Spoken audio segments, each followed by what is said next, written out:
Every year in the NFL, it's a new team. As far as goals go, we have one.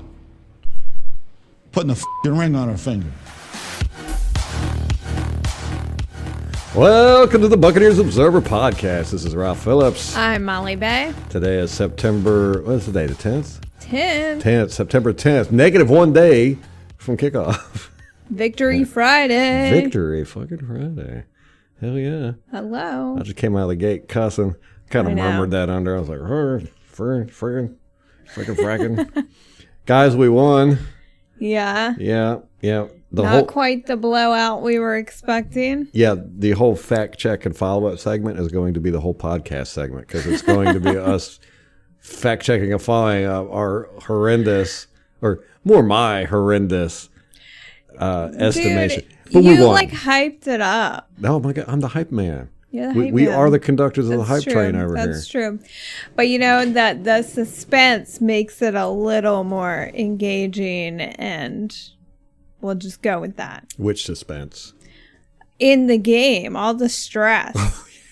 It was an entertaining game. It was certainly entertaining. I thought we lost. With like 5 minutes left. Oh yeah, that like, Chris Godwin fumble. That's where I was like, oh my God, I want to die. Mm-hmm. Yeah, and then they went down the field, kicked a field goal. Well, actually, yeah, when they kicked the field goal, that's when I was like, ooh, we might get this because we're getting the ball back with a minute and a half left. And sure enough, we just... And it's Tom Brady. It's Tom Brady. So that's what we did. And I ain't mad about it. Now, I am a little upset that we didn't buzzsaw them, just rip them to pieces. I expected a less competitive game. I do like a competitive game, though. I like a good game. Yeah, always. That's what we got to remember. Right. It's hard to keep this in mind, but if this is all about fun and entertainment, it doesn't feel like it most of the time, but it was a very entertaining game. Now, the ratings came in for it. They had 26 million, I think, and that's viewership over all their platforms, like Peacock Plus and online streaming, all that good stuff. 26 million. Most they've ever had for an opening night game since 2015. They made it out like this is the most we ever had since 2015 against the Steelers and the Patriots, I think it was. Wow. Yeah. Well, 2015, 6 years ago. Since the last time Tom Brady was opening night. Oh, on opening night. That's right. They're always opening night. I know.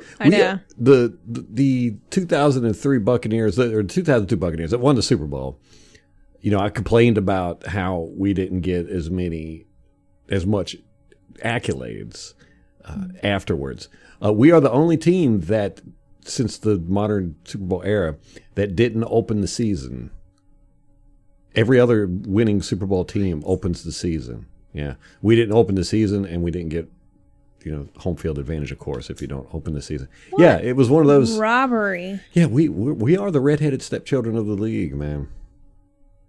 But it was great. I was watching all the analysts the day before and the day of, NFL Network and ESPN, all these guys. I was cruising around and seeing what they were all saying.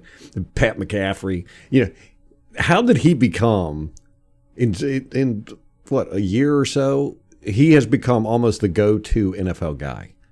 Because he knows all the players. They come on his show. They would much rather come on his show than any of those bullshit NFL channel shows. It is much more free. Yeah, it's more free and fun, and they're more comfortable because he's one of them. Mm-hmm. And it's fun. I like the banter with all the guys that goes on. This is a bunch of guys just hanging out. It's like It's kind of like that feel with a bunch of guys bullshitting, like Howard Stern used to be, or any of those style shows. Joe Rogan used to be like, any of those style shows where it's just a bunch of dudes in a room together. Mm-hmm. That's kind of what you get. But then you compare that with like Colin Cowherd or Joseph A. Smith or Max Kellerman, and it's just they're so stale. I know. Compared I can't to stand them. Pat McCaffrey, he's got a really good show.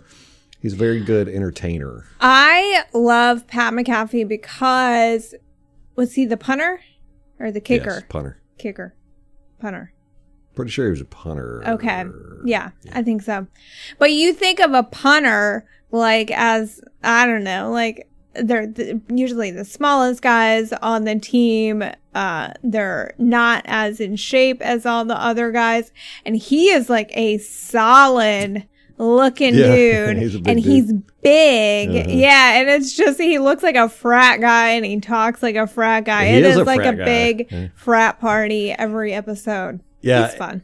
He's got a real great presence about him. You know, it's fun to, you could tell he's the kind of guy that is just, was fun, super fun to have in the locker room. Yeah. You know, and hanging out when it's boring and you're just standing around. He's nonstop talking, man. He's a good storyteller too. Very good storyteller. Yes. And a good beer chugger. I tell you what, he cracked me up. I about spit beer out my nose when him and Peyton Manning were talking the other day. Peyton Manning was on the way to the Hall of Fame ceremony, right? Mm-hmm. And he had a bunch of people were in the back of the bus or something. But he comes out and Peyton Manning, you know, takes a picture real quick while he's doing a live stream with Pat McAfee just BSing about all this stuff. And he takes a picture real quick. And that was hilarious because it was so... They both were just like, yeah, go ahead and take your picture. So he took his picture. But Pat McAfee was laughing because he kept the streak going. Mid-sentence. He was like, go ahead, take your picture. Like he's talking to Peyton Manning and Peyton just stops and he's like, you know, putting his arm around whoever he's next to and posing. But he's got the phone like out here with so he's still on camera. But what cracked me up is they were talking about Tom Brady.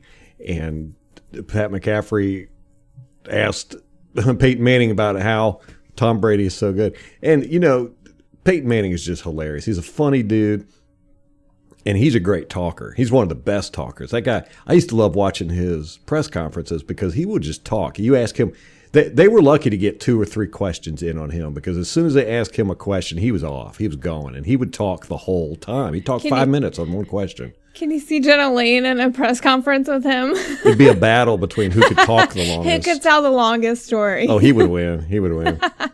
But he said they were talking about Tom Brady, why Tom Brady was so good. And he was like, it's just amazing what he's done down there. He went in, he learned a new offense and blah, blah, blah. And he was just giving all these praises. And then he goes, and then he cheated and went in and met with Byron Leftwich when he wasn't supposed to. He said illegally. He broke into Byron Leftwich's house. He just threw that in there. And I laughed so damn hard. Those two rib each other constantly, Tom Brady and Peyton Manning. They got a great relationship. So anyhow, found that quite interesting. So anyhow, I'm watching all the analysts and the pre-shows and all this for a good day before the game. I was just amped up. And the betting line went from 7, bucks plus 7, all the way up to 9. I mean, that's a huge spread. And, it was mainly because all these guys, everybody was on TV just talking about, oh man, the Buccaneers are just going to rip the Dallas. There wasn't anybody I saw that said Dallas even had a chance. And I was like, I like this. Okay, so it wasn't just us that was totally wrong. No, but I didn't hear anybody saying that until we started saying it. Yeah. And then I'm like, man, who the hell's listening to our podcast and spreading this around? Everybody, they all do. We do notice that. There's a lot of stuff we say gets out there somehow, some way. That's true. So there's some important people in high places listening to this. Just want to let y'all know that. And if it's you, thanks. Hello. Hi. We see you. Not that y'all all aren't important. We all have our own special place in the world. That's right. That's right. So you just want to just dive right into the game. I just want to dive right into it. Let's go. Now, we were debating whether to even do this tonight because we're both very tired. We're both very tired, and I don't have access to any all 22. Oh, gosh. It hasn't come out. Yeah, you got to tell the story, Ralph. Which Go one? Off. Which Go one? Off. The one you told me earlier about trying to deal with the broadcast version. Yeah. So anyhow, they get the broadcast version up, and I'm like, okay, well, I'm going to spend the day and sit down and watch this, and take notes, get ready for the podcast, and I start watching it, and they got damn commercials in it. Now, normally what they've done since they've had this is they take out all the damn commercials. So you get a 4-hour game, 3.5 hours, whatever, and you take out all the commercials and all the BS, and it's about an hour and a half. You know, you still get the commentators and all that good stuff. It's the full game, but without commercials. And that takes it down to about an hour and a half. Goes from 3.5 hours to an hour and a half. So I'm thinking, okay, I'll be able to sit down and I'll watch this in an hour and a half, maybe 2 hours, you know, for pausing it. And they've taken out the ability to go play by play. Used to, they would have the list of the plays over in a sidebar. And if you wanted to watch 3:08 in the fourth quarter, you could just click on that and it would take you to 3:08 in the fourth quarter. They've removed all that. They don't even have where you could slow it down. You used to be able to have a button you could press to replay it slowly. And so they've taken all these features away. So I'm like, all right, okay, I'm just going to sit down and watch the game again. They just put the game up there with commercials and everything. I don't want to watch the commercials. There's no way I paid all this money to sit there and watch the same commercials twice. It'd be different if it was different commercials. Although I will have to hand it to the NFL or the commercial people this year. They had some funny damn commercials. The commercial people. There was the commercial people. The commercials were funny. You know, we've been complaining about this for years and how commercials have just gotten awful. Dead serious. Everything saved the world, and you know, yeah. Look, this dog has cancer. Great. I know. I don't want to see that. No.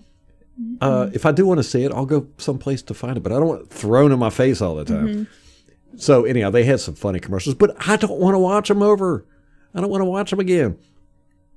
And there's no way to fast forward through this, because if they got a 10-second fast forward, right? So you can skip 10 seconds, although it takes about 8.5 seconds for the video to catch up. So it really doesn't do you anything. You press it, and it'll go, it'll be a spinning wheel. Mm-hmm. And then it'll, after about 8 seconds. They're going to make you spend those 10 seconds one way or another. Right. And but if you do that like 4 times, if you sit there and you press the button like 4 times and skip 40 seconds ahead, then the video just stops and the page refreshes and starts you over from the beginning. So I was aggravated as hell. I got through 30 minutes, and that's all I could do. I was like, there's no way I'm going to sit here for 3.5, 4 hours watching this again.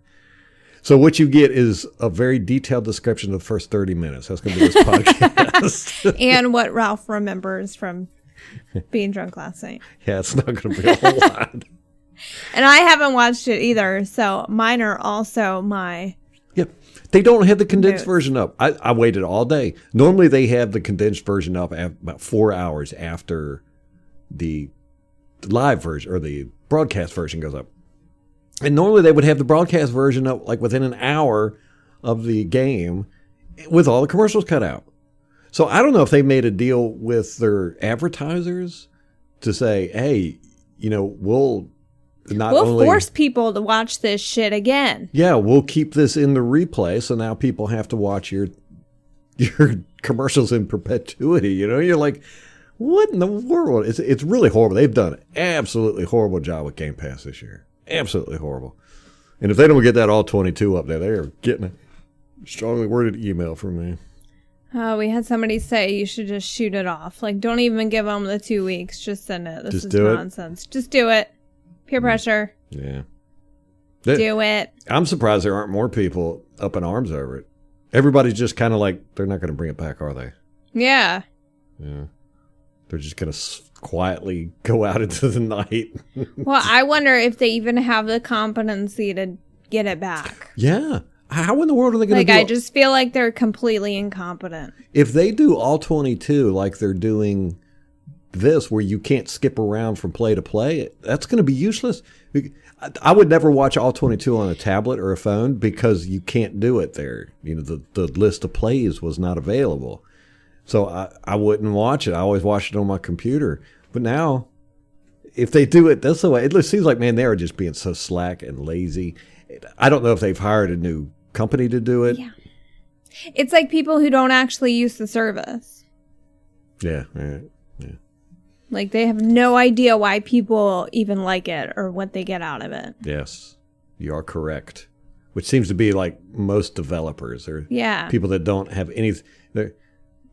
They never use their product. Exactly. Now, if you're a drug dealer, they say don't ever use your product. But I think if you're somebody working with customer service, like if you work at McDonald's and you make the Big Mac, you need to eat a Big Mac to see if it's tastes okay. Well, if you're doing it right. I think that applies to drug dealers too. They should definitely try their product. You would. I would. I mean, But I don't know. I'd get somebody else that likes drugs to try it for me. Be like, here, let me know.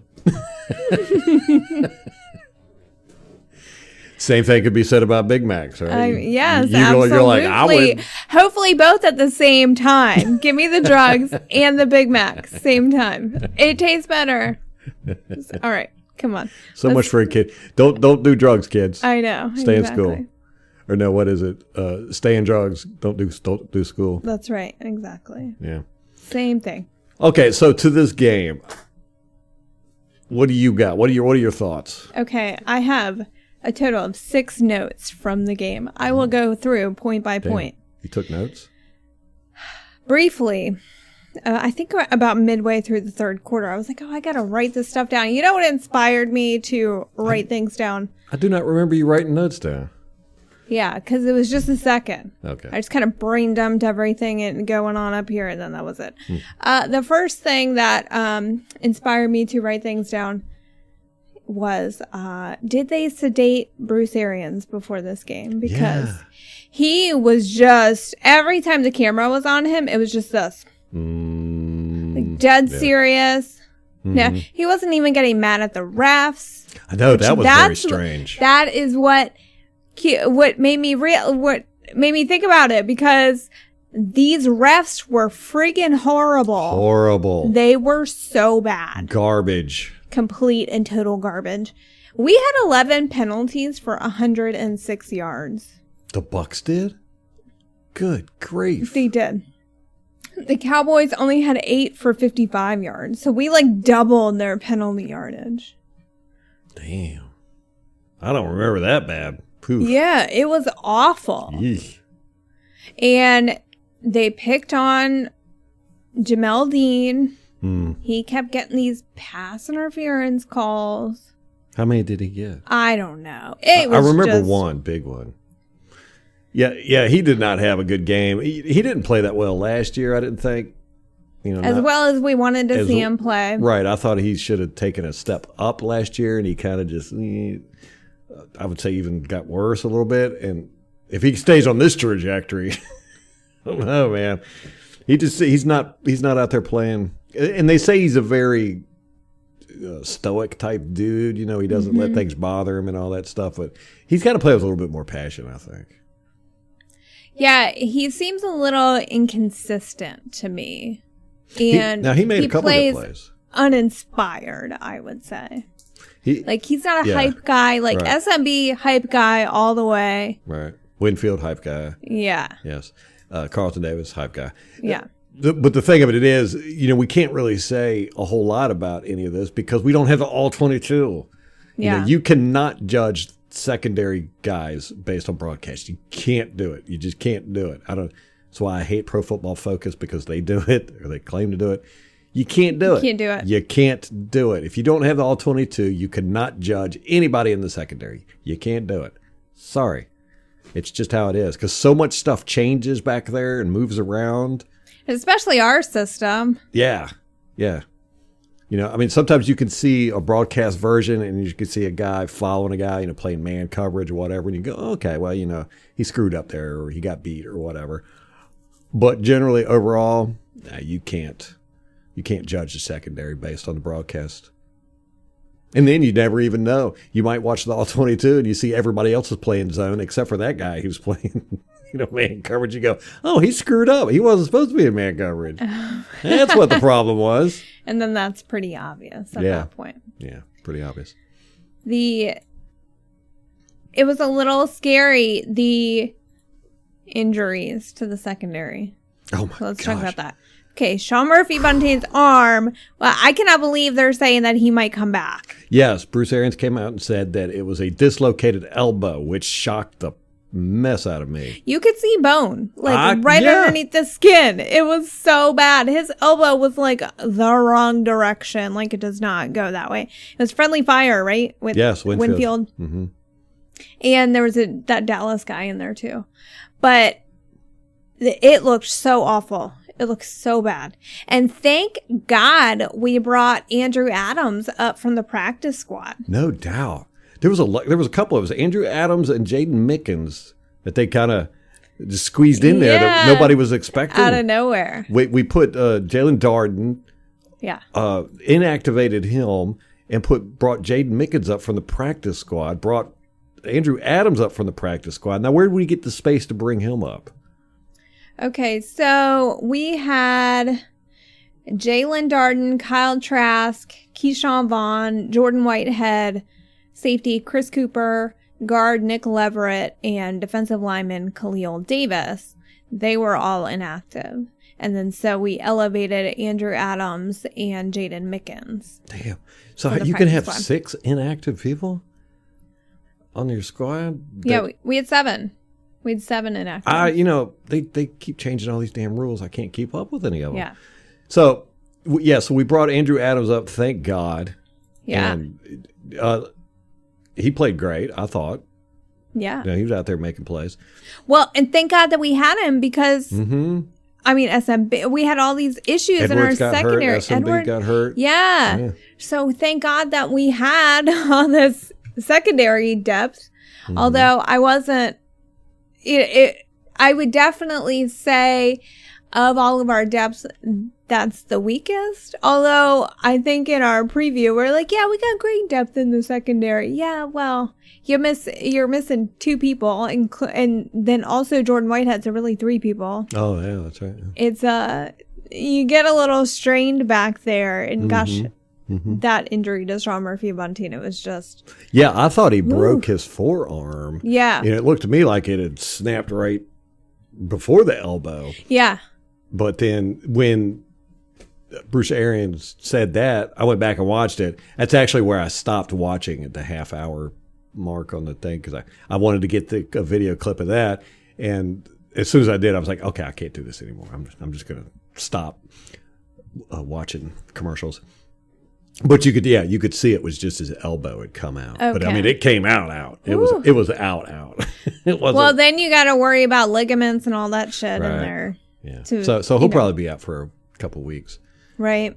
But I mean, at least it happened in the beginning of the season, so we'll get him hopefully midway through. But Greg Allman tweeted out that this is the same injury that Jack Sitchie had last season, and he never came back from it. So really, yeah.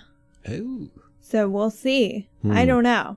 BA sounds hopeful, which gives me hope, but it looked awful on the broadcast. Yes, I concur. So we had the injuries to the secondary. The interceptions, Brady's 2 interceptions, neither one were his fault. And it is so annoying. He said in that round table, he hates interceptions. He hates interceptions. He said nothing. He said, I could score like 90 touchdowns, and if I throw 1 pick, I'm pissed. And he had 2. The one off of Leonard Fournette's hands, and then the other one was the Hail Mary. So neither one were his fault, but it goes down on his sheet. It goes on his sheet. That's right. And then we had the Rojo fumble too. Now, this was a little controversial because some people on Twitter felt like BA was punishing Rojo by sitting him on the sidelines and not giving him any more opportunities after the fumble. They did put Leonard Fournette in, which didn't seem right because Rojo fumbled. Then Leonard Fournette caused the interception in the next series. And so you're like, oh, someone's getting punished for causing a turnover. You would hope that the coaching staff would be consistent in that.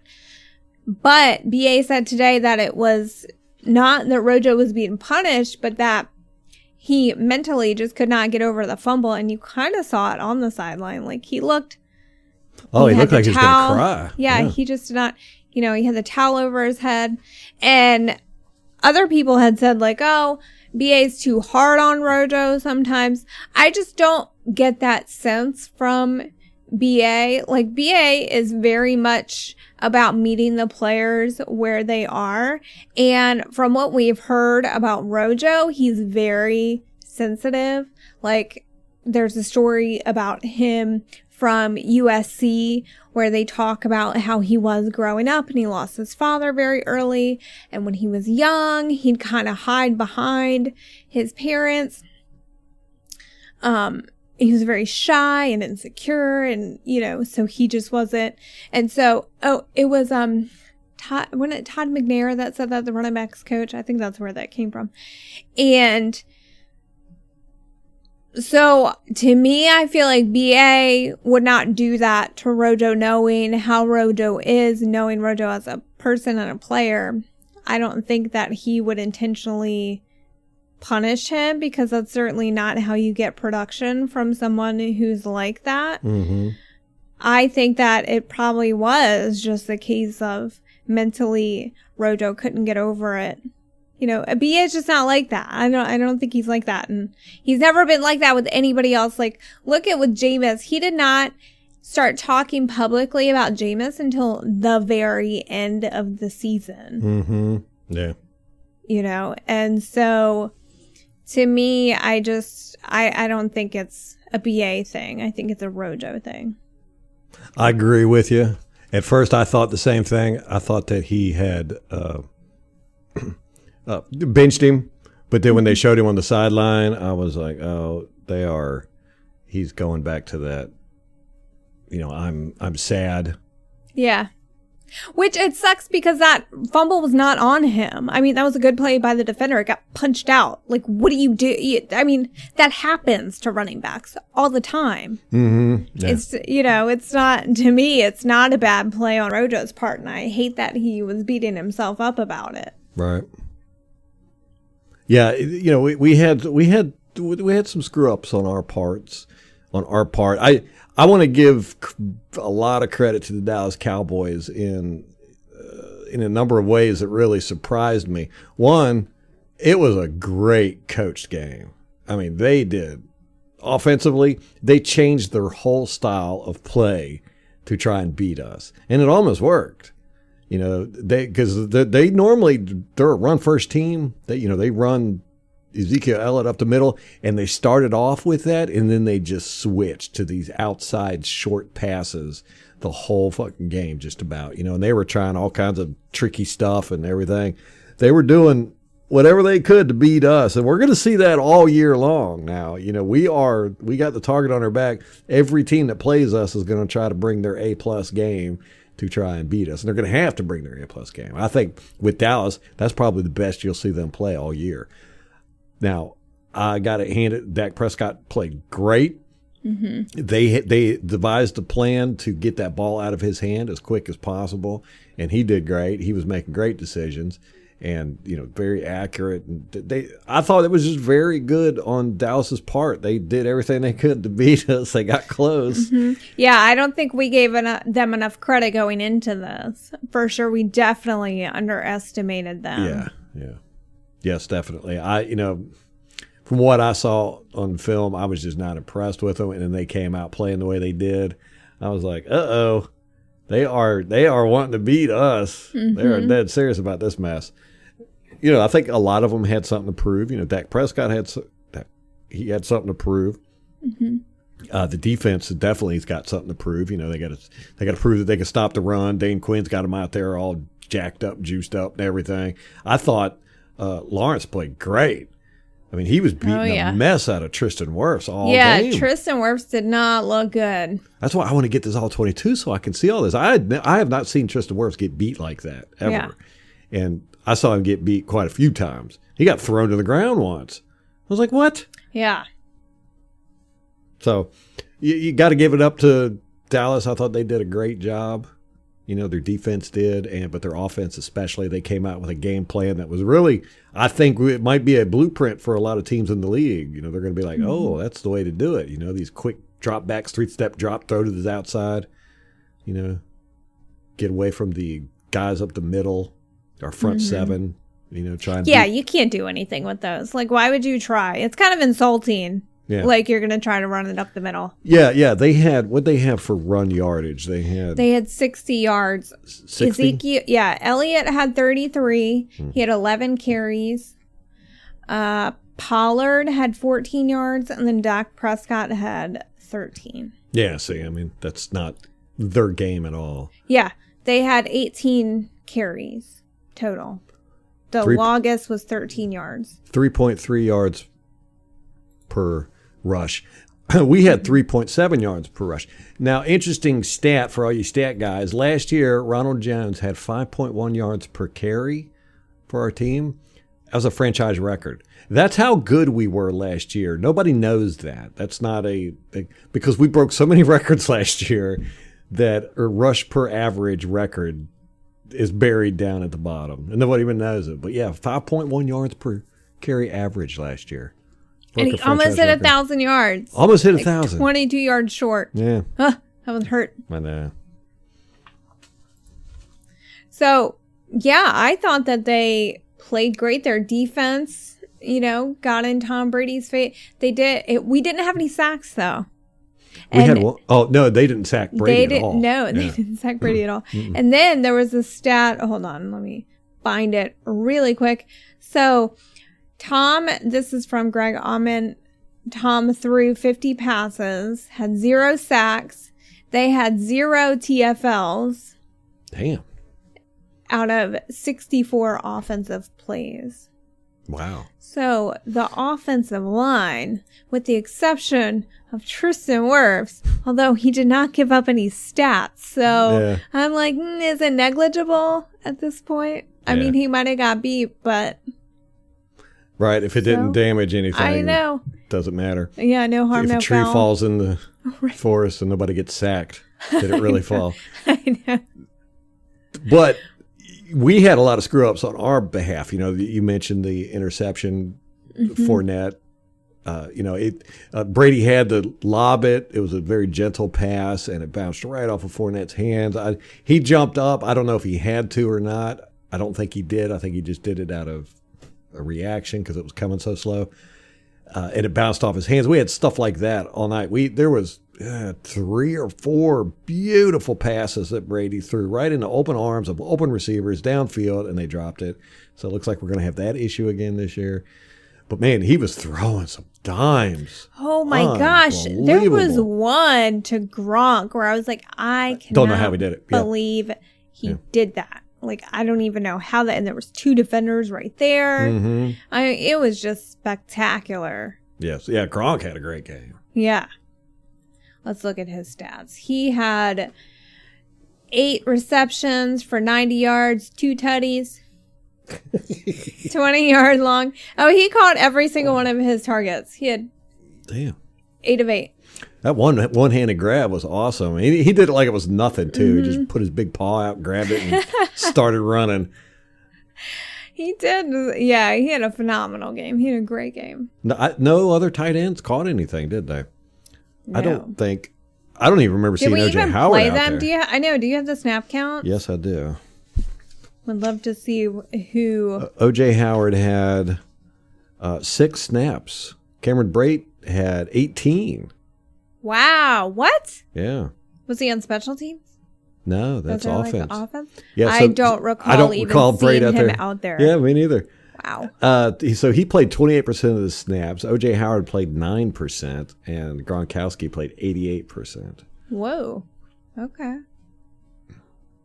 And then you had Chris Godwin. He was making plays, but he was dropping balls too. And then that fumble. It's just like, oh. That fumble, that was where I thought we lost it. Yep, me too. And I've got him on fantasy, so I'm like all rooting for him. I was like, get in there, get that touchdown. Don't stop. And then I was mad that I was like, why didn't you just go down? I know, right? Stop trying to get those extra yards. I know, but he is like he fights for those yardage. It's actually very rare that he makes a play like that where he's fighting for yardage and then fumbles. I can't recall another time of that happening. I'm sure it's happened once or twice, but it's not, ball, aside from the drops, ball security is one of his strengths, I would say. But so that was where I thought that we lost it.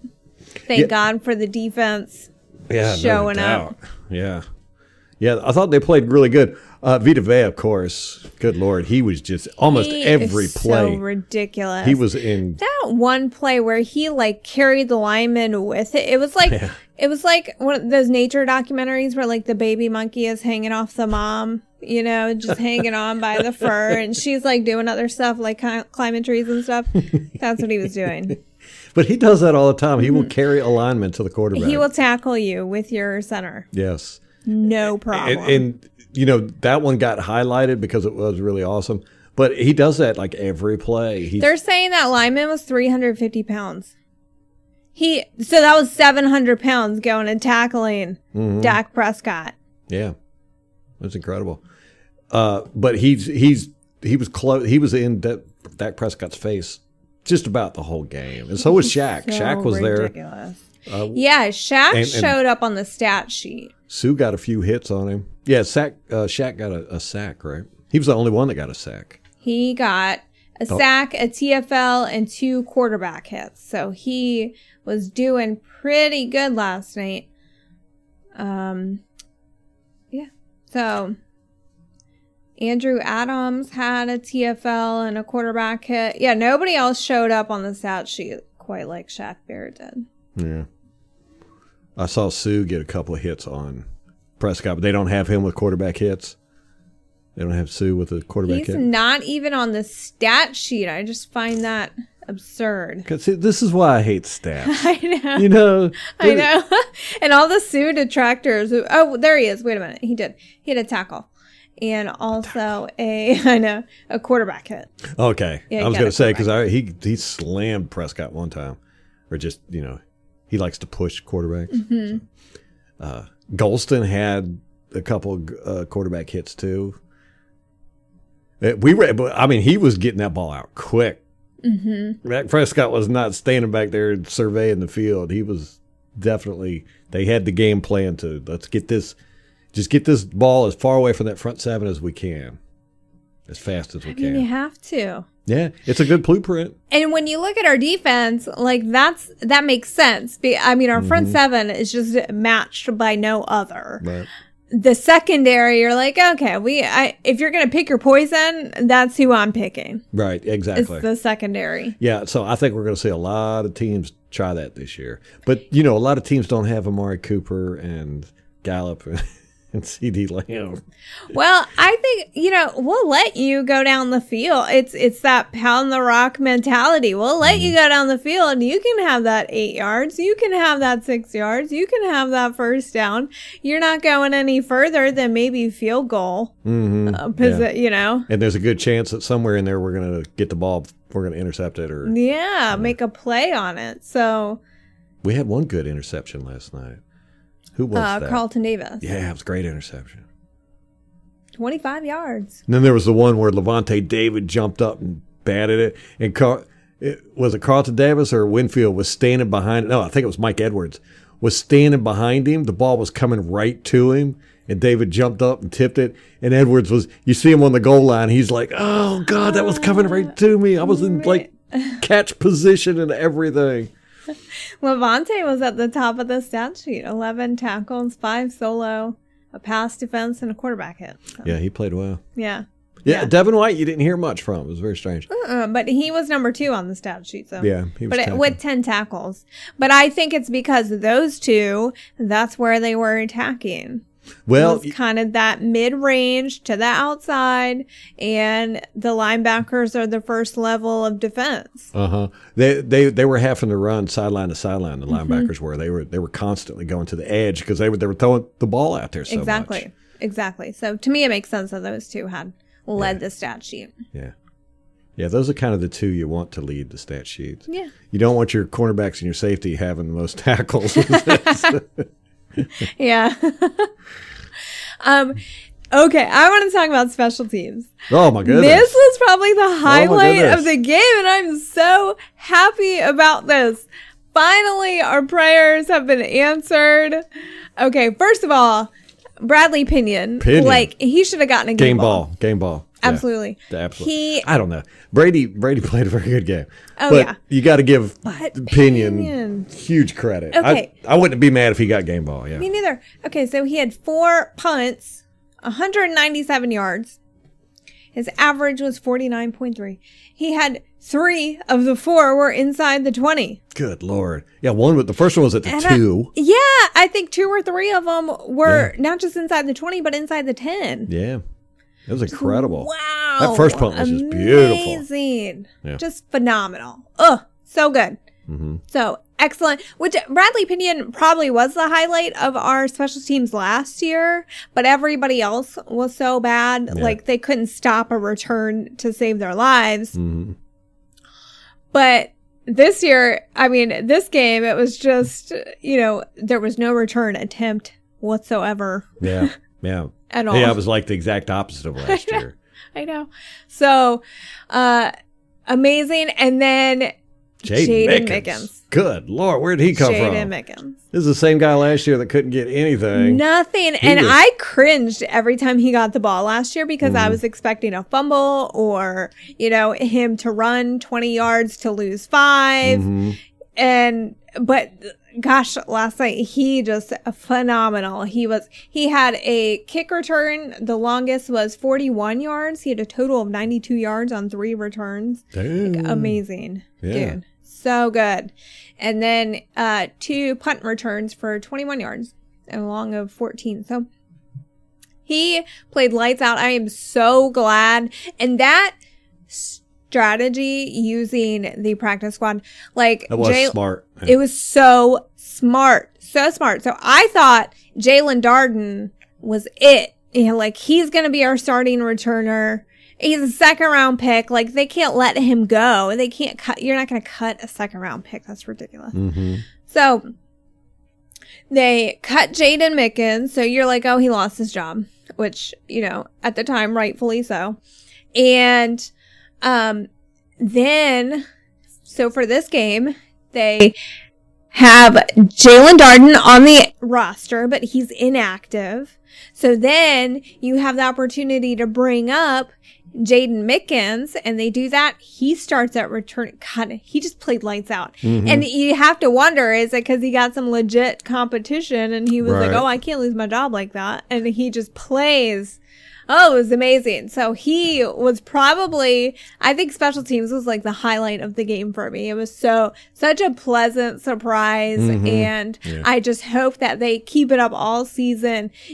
I had no hope in the preseason watching them that it was going to look like this. I had no idea, no inclination whatsoever that they had gotten it together on special teams. To me, it looked like the same old shit that we saw last year. Yes. But wow. They just played lights out. Kudos to them. Great showing. I can't wait to watch them next week. It's going to be a lot of fun. Yes, it was shocking. It was very shocking. He played different, too. Normally, when he catches the ball, he'll kind of search for he'll run kind of left and right, looking for an opening. But last night, he was catching the ball and just running straight forward, and just finding an opening as he was running forward. And he had time, too. A lot of times last year, he would get the ball and there would be a guy or two right in front of him getting ready to tackle him. So we had a little bit of time. So it looks like we did good blocking, which was our problem last year on special teams, was our tackling and blocking. Mm-hmm. So maybe we did shore that up this year. That'd be so nice. Well, I can't tell you because I don't have all 22. I know. Bastards. So Dallas had 0 kick returns.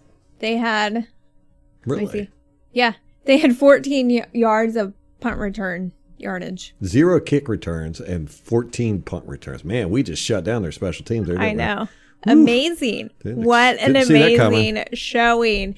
And you have to wonder, okay, for me, like their punter is Brian Anger, which of course was our punter. Our guy. I loved him. I did too. I really liked him. I didn't understand why they got rid of him. But I wonder if, like Bradley Pinion, if there's a little bit of competition between the old girlfriend and the new girlfriend, you know? I don't know. I know. Like, Bradley Pinion has his best showing against the ex. It's amazing. So, anyway, phenomenal. Very happy with that showing. And then, of course, Ryan Suckup coming in clutch there at the end. Game winner. Yes. Oh, man, I was sweating that. I was sweating that so bad. Oh, my gosh. Okay, and how fucked up is this? So his wife was on... Somebody retweeted his wife. And apparently their son was up and wanted to watch the rest of the... I don't know how young their kid is. Probably school age. And his wife would not let him stay up past halftime to watch his dad. And his dad scores the game winner. I don't know. To me as a mom, like, I'm letting my kids stay up. All right, hell, our kid did stay up that late. Yeah, right. I know, especially if your dad's out there, your husband's playing, he makes a game-winning kick. Oh, man. Gosh, he would be. I bet he was so upset. I would be. Yeah. Yeah, well, they're used to it. I mean, it's, to them, it doesn't mean anything, I guess. I guess. So they had 2 missed field goals. We didn't have any missed field goals. I thought that they had a much higher time of possession than we did. Oh my gosh, it was so ridiculous. I can't. It was like almost a 9-minute difference.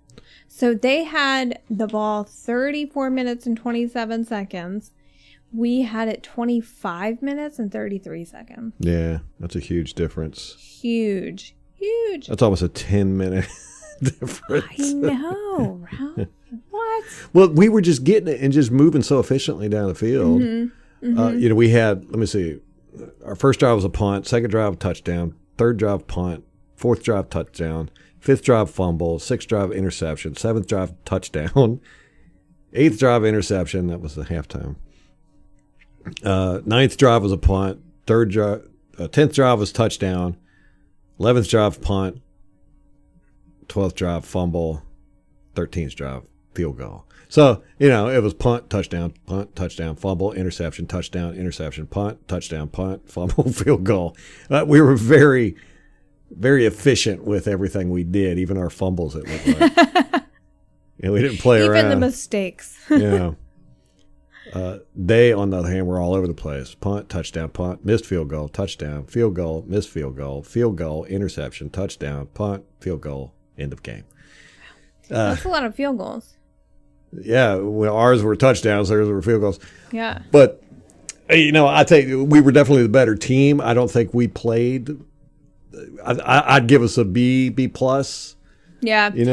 We certainly had more rust to knock off than I anticipated. I think we were surprised by their game plan. I think we weren't ready for it. Interesting. Yeah. Defensively, I think they played a lot better than anybody gave them credit for. Mm-hmm. Thought they were going to, but still, we were just those precision strikes. I don't know how anybody could defend against some of those. You just can't. Jesus, how do you even do that? So, not upset about that there. Hope to see that going forward. I know. Continue on. I know. Oh, one quick thing about Jaden Mickens. Apparently, his agent tweeted that he's earned a promotion back to the Bucs 53-man roster. Oh, so Jalen Darling. I hope that he did. So, whose spot is he taking? Probably SMB will go on IR. Oh, okay. Yeah. Yeah. Okay. So we got, Jaden Mickens coming up. He's going to make the roster. So we're going to be short in quarterback depth. Might have to go out and get somebody. Yeah. I don't know. But yeah, that was a scary looking injury. I thought for sure his season was done. I know, me too. I did too. But then you told me today, BA came out and said, it's just a dislocated elbow. I was like, no way. There's no way. There's no freaking way. Went back and watched it, and I was like, oh, okay, yeah, a dislocated elbow. It just looked really, really scary. Like awful. It looks so bad. Yeah. Oh, and strange thing about that, I went I was watching the game, having to endure all the commercials and all that crap. But I wanted to get to that point so I could clip it, the video clip. So it came up, and I was like, I had my play sheet out, and I knew it was coming up. So I recorded the play, and then they showed the replay because it was an interception. You know, they didn't point out S&B at the time. They didn't even know he was hurt. And so I caught that, recorded that, and then they said, oh, there's somebody hurt on the field, and they showed S&B laying there, and they were like, okay, we're going to take a commercial break, and we'll come back. On the Game Pass, they came back from the commercial break. It was very strange. They cut out the next 3 plays. The 3 plays after that were gone, and they didn't show the replay of SMB's arm. You know, because on the broadcast version, when we were watching it, they showed it again. Because I was telling you, I was like, man, you got to watch this. Because he, you know, I'd saw him on the touchdown thing that his arm was messed up. I was like, and then I saw it, and you weren't watching. I was like, dude, you got to watch this. And you watched it, and it was like, Well, we had it on two. It was on Ralph's delay. computer and then on the TV in our living room, and Ralph was watching both, but there was kind of a delay. So his computer, he would see the play first, and then it would come up on the TV. I love doing that because I get to watch it, and then I get to watch it again replayed like right after. I hate it though. You hate it because I'm your always reaction, and I don't know what's going to happen. I mix it up though because But then he does try to trick me. I do all the time. I'll be like, oh no. So what I do is I go on Twitter and I see what everyone's saying, so then I get the spoiler before he can spoil it. I spoil your spoiler. Yeah, the battle of spoilers. So anyhow, it appears that on Game Pass they cut out the replay of them showing SMB's arm. And I don't know if they did it because it was so gnarly or whatever. But I'm like, what? And when they cut it out, it appears that they cut out the next 3 plays too. So there's 3 plays after that play that are totally missing off the broadcast version on Game Pass. I tell you, they're screwing it up so bad this year. Yeah. But that was they got a bunch of interns running the company. Probably. Did you hear that their right tackle, Lael Collins, today got suspended for 5 games for PEDs? No, I didn't know. Like, how the hell did that not come out yesterday? Huh. Maybe they tested him after the game. Well, then I saw another tweet where they said it's because he missed tests. He missed tests. Yeah, okay. But they're suspending him 5 games. Damn. Yeah. That's insane. But how does that only come down the day after you played the season opener? The day after, yeah. Right. Like, that's some BS. Got to keep him in there to keep Shaq Barrett on the leash. From murdering Dak Prescott. It was Tom Brady's 300th game last night. Really? I didn't know that. And I think Gronk threw his 87th caught his 87th touchdown. I vaguely remember hearing that. I think. So, yeah, definitely not what I expected from this game. No, we had our picks. You had picked 38-17 Bucks, and I went 42-24 Bucks. Whoa! So what was the final score? 29-31. 29-31. Uh-huh. I was closer for their score. I said 24. I was closer for our they got score. 29. Yeah. Yeah. Meh. I figured we'd score a lot more. And we would have scored a lot more if our receivers would have caught the ball. I know. That was annoying. It looks like that's going to be an issue again this year. I mean, not that we're not going to be able to win games, but we're just not going to win games with as many touchdowns as we want because our receivers keep dropping the ball. Mm-hmm. There was like 3 or 4, not even more than that were laid right in their hands and it just bounced right out. Oh, it was so annoying. How nice is it, though, to have a quarterback where you go, oh, we're getting the ball back with 1:15 left in the fourth quarter. Mm-hmm. Like, we're going to win this. We're going to win this, yeah. Yeah. How nice is that? Very nice. I like it. I do, too. I thought that was a mistake on Dallas's part to score, actually. Yeah. I thought they were just going to go, just run as much clock as they could and kick field goal. But they threw a pass on their first play when they were in field goal range with like 1:50 left. We had 3 timeouts, And on their first play, they threw a pass and it was incomplete. I was like, oh, that really screwed you guys. Mm-hmm. You know, because they were in a position where they could have run the clock out. Yeah. You know, if they would have gotten a first down. They should have. Yeah, and they screwed up by throwing the damn pass incomplete for first play. It was like, stop the clock, you big dummies. But yeah, the refs were horrible. That was Hockley's crew. Yeah, that's Sean Hockley, the son of. Not Ed. Which is so funny because we were talking about the Peyton Manning. You know, I watched Peyton Manning's dad play, Archie, in New Orleans. Watched Peyton play, watched his younger brother play, and we're probably going to end up watching his son play, right? His son isn't he in college? No, his son's like young. Like, well, maybe we'll probably 10 or 11. I know. Yeah. We'll probably end up watching him play. But absolutely. That's how it is with the refs, man. I'm like, here we're on second generation refs now. Mm-hmm. You know? Mm-hmm. It's like we're probably gonna end up watching his son ref a game one day. Makes you feel old. Are you sure Manning's somebody's kid's slinging the ball around in college right now? Well, there's a bunch of them, but it's all like Michael Irving's son, Mary Sanders' son, kind of that era. Michael Pittman's son is a wide receiver in the league. Mm-hmm. That's crazy. He has been. Anyhow, yeah, don't have a whole lot of notes. I didn't take any notes last night because I just wanted to sit down and enjoy the game, although I didn't sit down for the whole game. No, you didn't. I pace and drink. Smoke. Did all that, didn't sit down. But I didn't take notes. And then, you know, I was going to take notes today on the rewatch, but I just couldn't do it, guys. So Sunday, hopefully they'll have all 22 come up next week, maybe. Oh, gosh. I just don't think they're going to do it. I think they're doing a bait and switch. We're canceling the service if they do that. Oh, yeah, most definitely. That's the only reason why I hit the service. I know.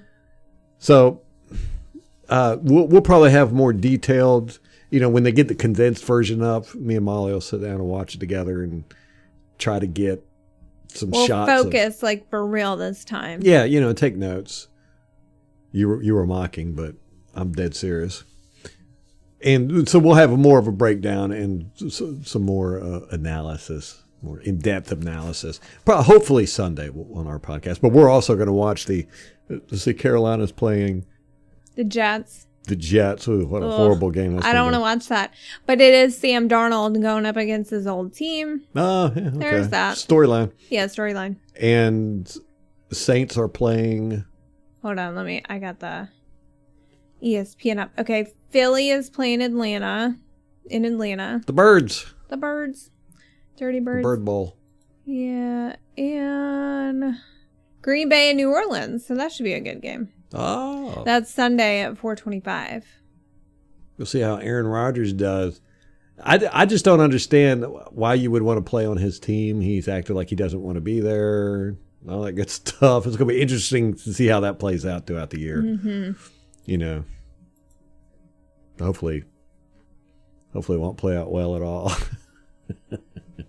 So that's what we're going to be doing Sunday. We're going to be watching the New Orleans Green Bay game, the Atlanta Philly game, and the Carolina Jets game. Mm-hmm. So we got a full day of football. We sure do. I love football Sundays. Oh, yeah. I love it. Yeah.